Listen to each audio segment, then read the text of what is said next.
3 नगर निगम चुनाव के अंदर बीजेपी के लिए कहीं पर कोई समस्या है तो वो सोनीपत नगर निगम में है, क्योंकि अंबाला और पंचकुला में बीजेपी साफ तौर पर मौजूद दिख रही है। बीजेपी वहां पर अपने दबदबे को कायम करती हुई नजर आ रही है, लेकिन सोनीपत को लेकर साफ तौर पर कहा जा सकता है कि बीजेपी फंसी हुई है और इस फंसी हुई सिचुएशन से बाहर निकलने के लिए बीजेपी ने अपने सबसे बड़ी मिसाइल यानी मुख्यमंत्री को गली गली घुमाने का फैसला ले लिया है। नमस्कार, मैं हूं कुलदीप शिरान। आज हम खरी खरी न्यूज़ में चर्चा करेंगे सोनीपत नगर निगम में बीजेपी के हालात की, मुख्यमंत्री के दौरे की मजबूरी की और वहां के चुनावी नज़ारे की।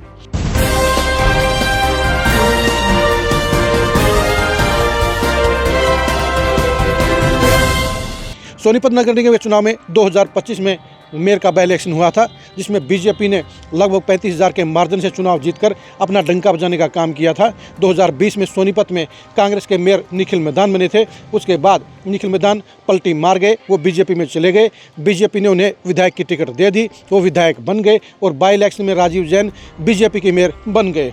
अब सवाल ये उठता है कि 10 महीने के बाद सोनीपत में क्या हालात हैं। बीजेपी के सारे नेता दावा करते हैं कि बीजेपी सोनीपत में नगर निगम में एक तरफा जीत दर्ज कर रही है। उपचुनाव के मुकाबले दोहरे मार्जिन से चुनाव जीत रही है, लेकिन जिस हिसाब से मुख्यमंत्री को कल 4 मई को गली गली घुमाने का फैसला लिया गया है, मुख्यमंत्री के 22 वार्डों में 20 प्रोग्राम कराने का एक चार्ट जारी किया गया है, उससे कुछ और कहानी सामने आती है और उससे साबित हो जाता है कि बीजेपी के अंदर की रिपोर्ट कुछ और है, यानी बीजेपी सोनीपत नगर निगम में फंसी हुई है।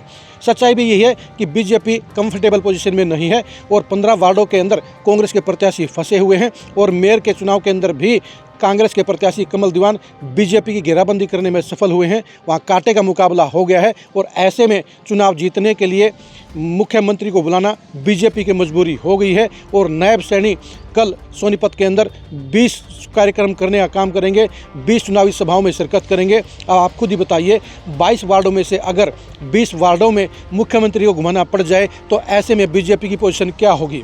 अगर बीजेपी बहुत मजबूत होती तो मुख्यमंत्री के 2 या 4 प्रोग्राम ही काफ़ी थे। जिस तरह से रिवाड़ी के अंदर मुख्यमंत्री का सिर्फ एक कार्यक्रम कराया गया है, इसी तरह से सोनीपत के अंदर भी 2 या 4 प्रोग्राम हो सकते थे, लेकिन मुख्यमंत्री के 20 प्रोग्राम होना साफ तौर पर इस बात का सबूत दे गया है कि सोनीपत नगर निगम में बीजेपी फंसी हुई है और इस फंसी हुई पोजीशन से बाहर निकलने के लिए मोहनलाल बड़ोली को सिर्फ मुख्यमंत्री नायब सैनी ही कारगर हथियार नज़र आ रहे हैं और इसलिए मुख्यमंत्री की पॉजिटिव इमेज के बलबूते पर मोहनलाल बड़ोली सोनीपत नगर निगम में बीजेपी के लिए पॉजिटिव पोजीशन लाना चाहते हैं, पॉजिटिव माहौल बनाना चाहते हैं और इसलिए मुख्यमंत्री की सोनीपत नगर निगम के अंदर 20 जनसभाएं करने का फैसला लिया गया है। बीजेपी के लिए सोनीपत में उतने अच्छे हालात नहीं हैं जैसा दावा किया जाता है, क्योंकि बीजेपी के मुकाबले कांग्रेस ने इस बार बेहतर प्लानिंग की है।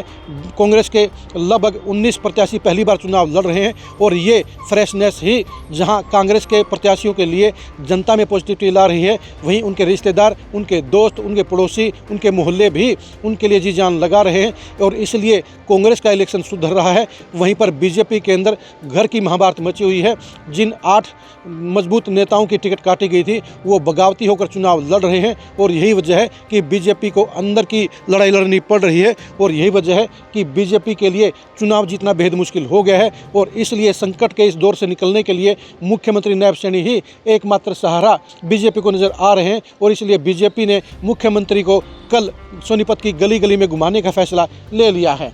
आप सोनीपत नगर निगम में चुनाव के हालात के बारे में क्या सोचते हैं, कमेंट करके जरूर बताइए। सोनीपत नगर निगम में इस बार बीजेपी का डंका बजेगा या कांग्रेस उलटफेर करेगी, इसके बारे में आप क्या सोचते हैं, कमेंट करके जरूर बताइए।